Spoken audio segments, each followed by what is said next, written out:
오늘 저와 여러분들이 함께 나누실 말씀은 마태복음 13장 1절부터 9절까지 말씀입니다.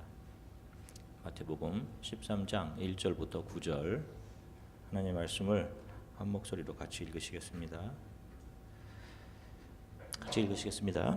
그날 예수께서 집에 나가사 바닷가에 앉으심에 큰 무리가 그에게로 모여들거늘 예수께서 배에 올라가 앉으시고 온 무리는 해변에 서 있더니 예수께서 비유로 여러 가지를 그들에게 말씀하여 이르시되 씨를 뿌리는 자가 뿌리러 나가서 뿌릴새 더러는 길가에 떨어짐에 새들이 와서 먹어버렸고 더러는 흙이 얇은 돌밭에 떨어짐에 흙이 깊지 아니하므로 곧 싹이 나오나 해가 돋은 후에 타서 뿌리가 없으므로 말랐고 더러는 가시떨기 위에 떨어짐에 가시가 자라서 기운을 막았고 더러는 좋은 땅에 떨어짐에 어떤 것은 100배 어떤 것은 60배 어떤 것은 30배의 결실을 하였느니라.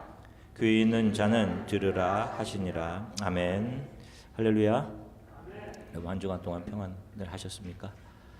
네. 이제 이번 주가 이제 청년들에게는 파이널 기간입니다. 여러분 청년들을 위해서 많이 기도해 주시고요.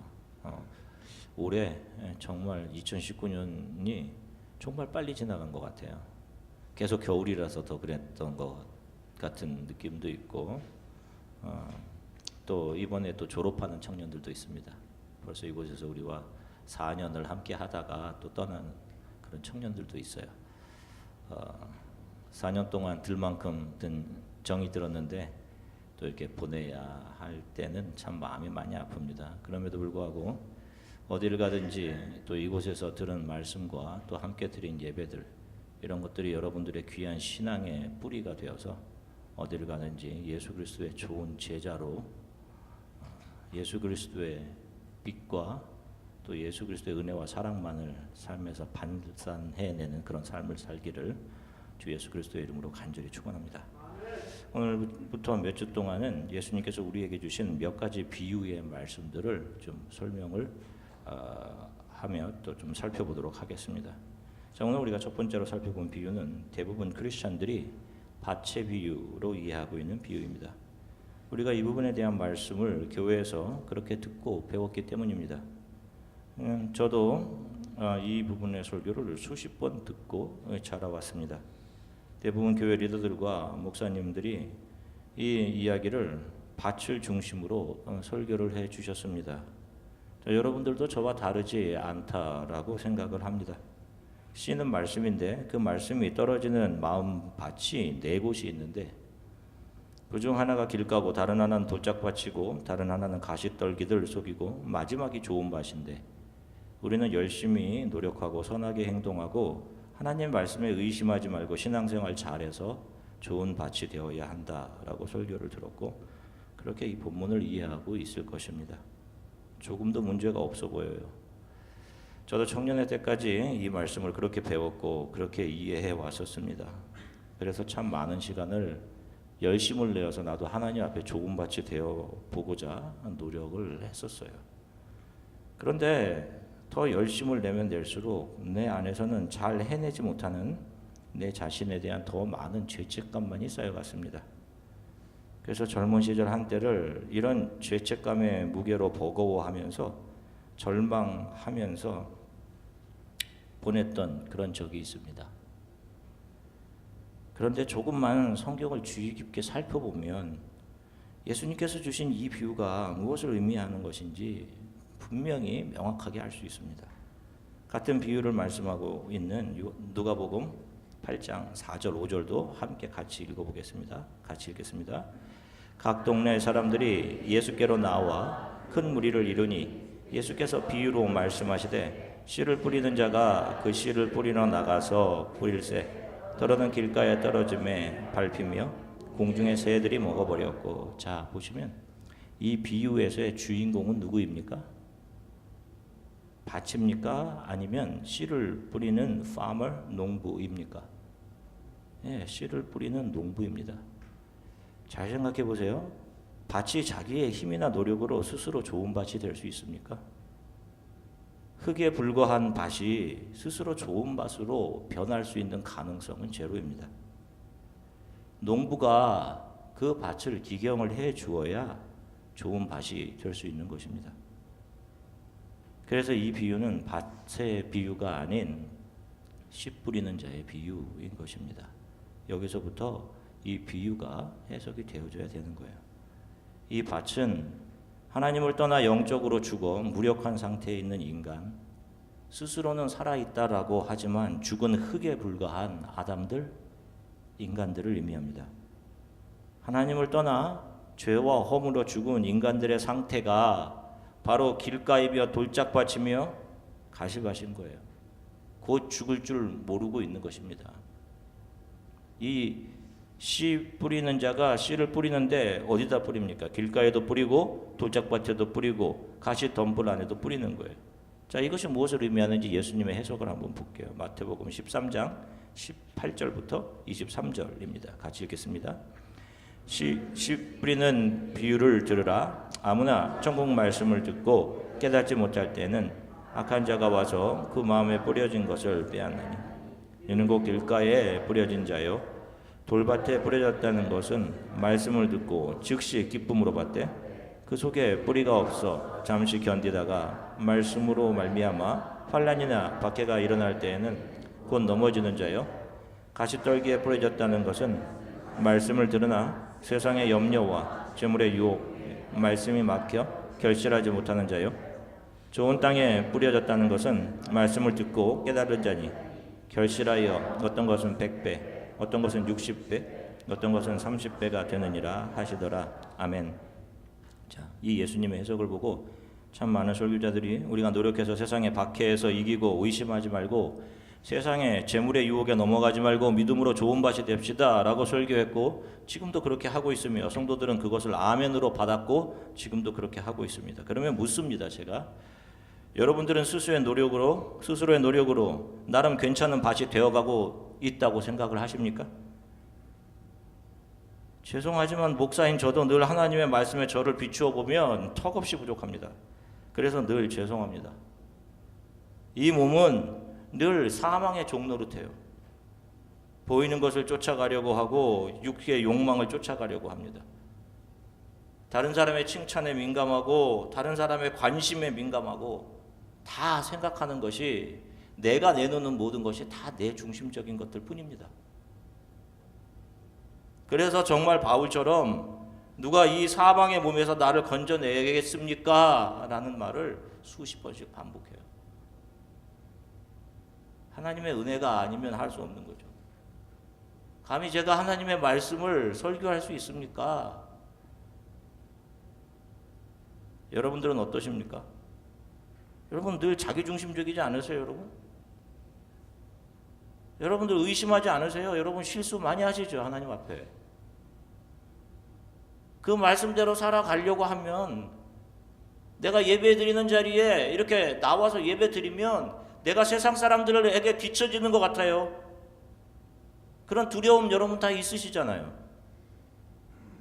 그런 두려움들, 의심들이 우리의 연약함들이 저와 여러분들의 기도의 제목이 되어서 하나님 이렇게 약한 저를 긍휼히 여겨주십시오 라고 하는 기도를 우리가 매일 드릴 수밖에 없는 것 아닙니까?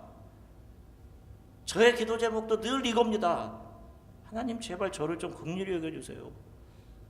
내 안에 이 더러운 것, 이 악한 내 스스로를 신뢰할 수 없습니다. 좀 도와주세요.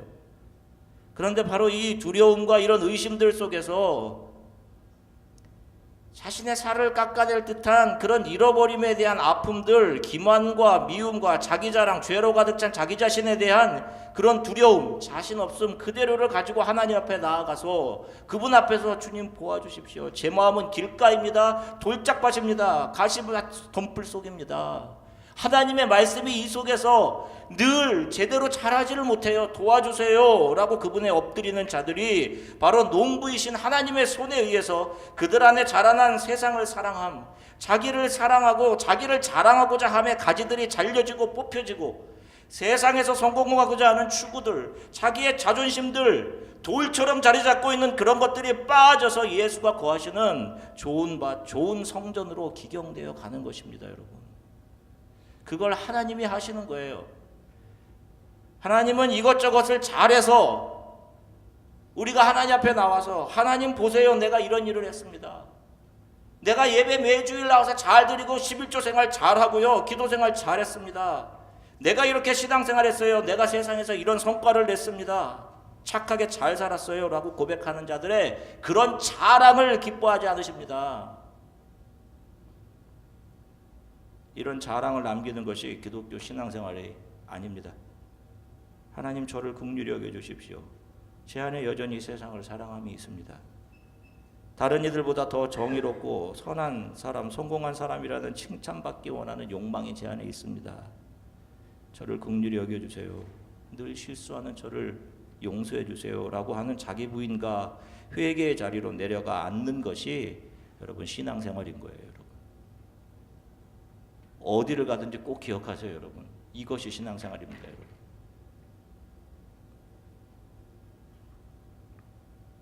그런 사람들을 하나님께서는 그분의 자녀로 안아주시는 거예요.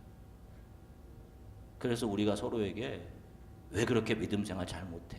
그렇게 할 수가 없는 겁니다. 여러분,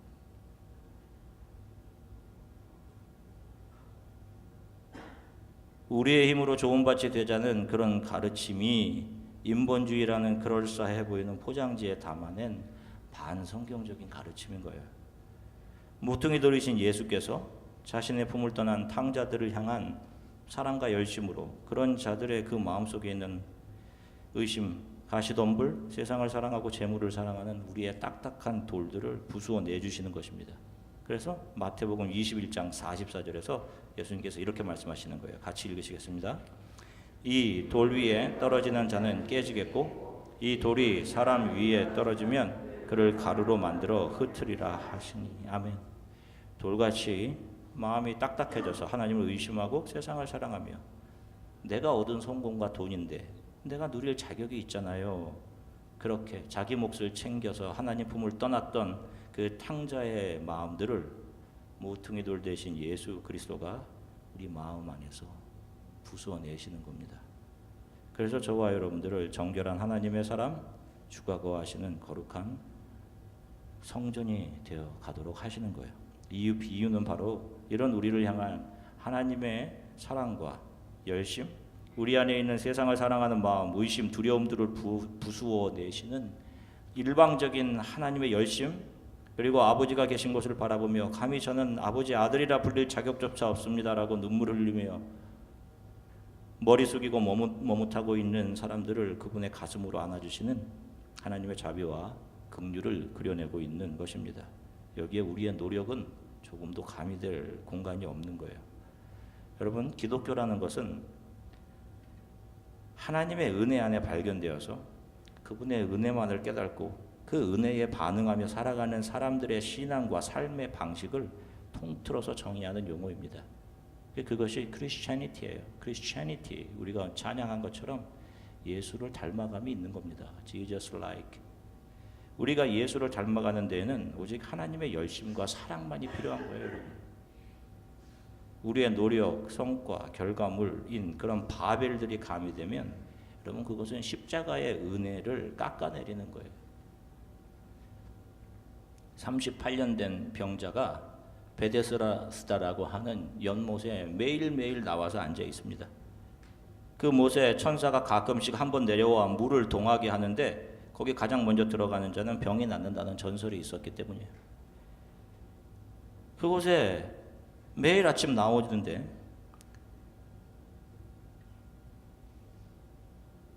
자기는 몸을 움직일 수가 없어요.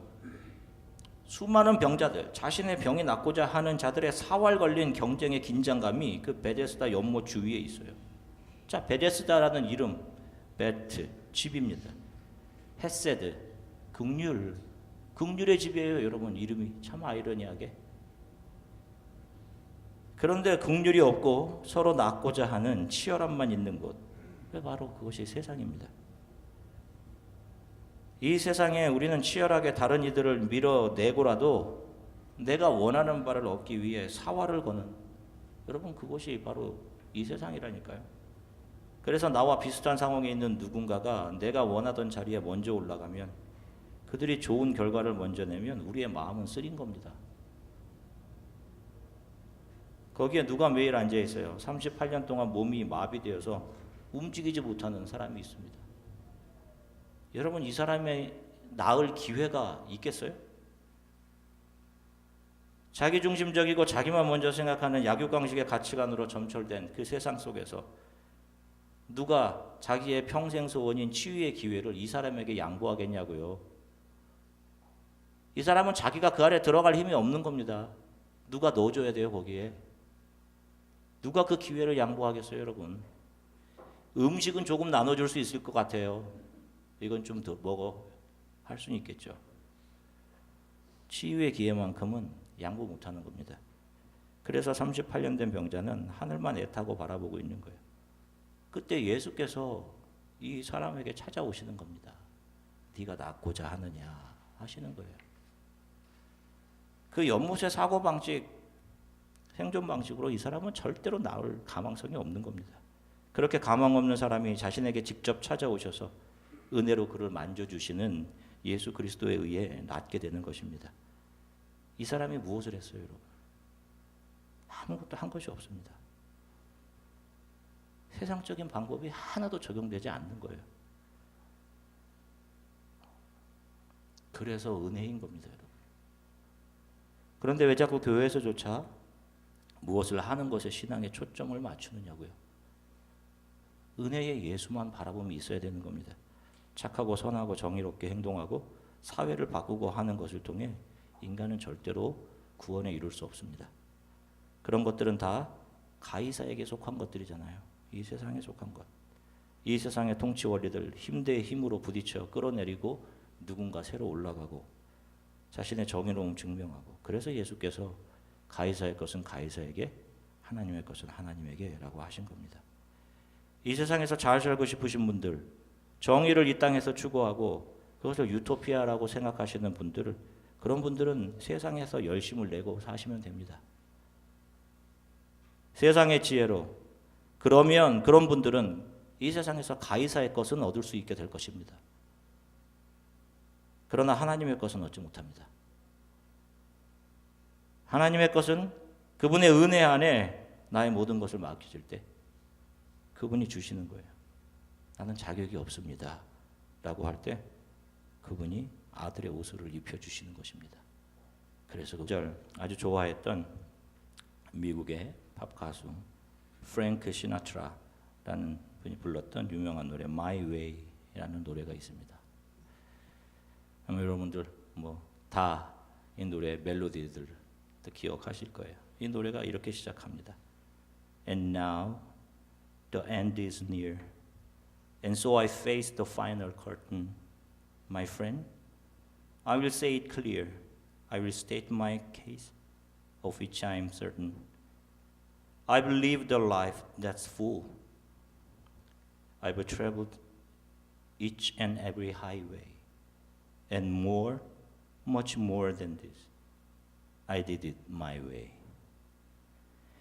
참 모든 사람들의 마음을 찡하게 하는 멋지고 감동 있는 그런 가사죠. 그 맨 마지막 역시 I did it my way 이렇게 맞춰요. 근데 여러분, 우리 성도는 삶의 마지막 커튼을 앞에 두고 인생을 되돌아볼 때 그것이 나의 길을 걸어왔고 나의 방식으로 살아온 나의 스토리여서는 안 되는 겁니다. 예수 그리스도 그분이 걸어가신 방식, 그분이 걸어가신 그 길로만 걸어가는 십자가의 길, 그분이 나를 이끌어 가신 스토리, His story여야 맞는 거예요. 그분이 나를 낮은 곳에 두시면, 힘든 곳에 두시면, 나의 옛사람을 죽여가시면 나를 부활로 이끌어 가시는 길이 분명한 것임을 신뢰하는 겁니다. 나를 높은 곳에 두시면 겸손히 받은 사랑과 은혜를 낮은 곳으로 흘려 보내라고 하셨기 위해 그곳에 두신 것이 분명한 거예요. 어떤 결정을 앞두고 답답해하거나 걱정하지 마십시오. 우리 크리스찬들 어떤 길이건 당신의 이야기만 내 삶에, 당신의 흔적만 내 삶에 남게 해 주십시오. 그것을 위해 나의 무너짐도 유익합니다 라고 기도하며 발을 내딛고 걸어가면 그 길이 예수가 걸어가신 길이 되는 거예요.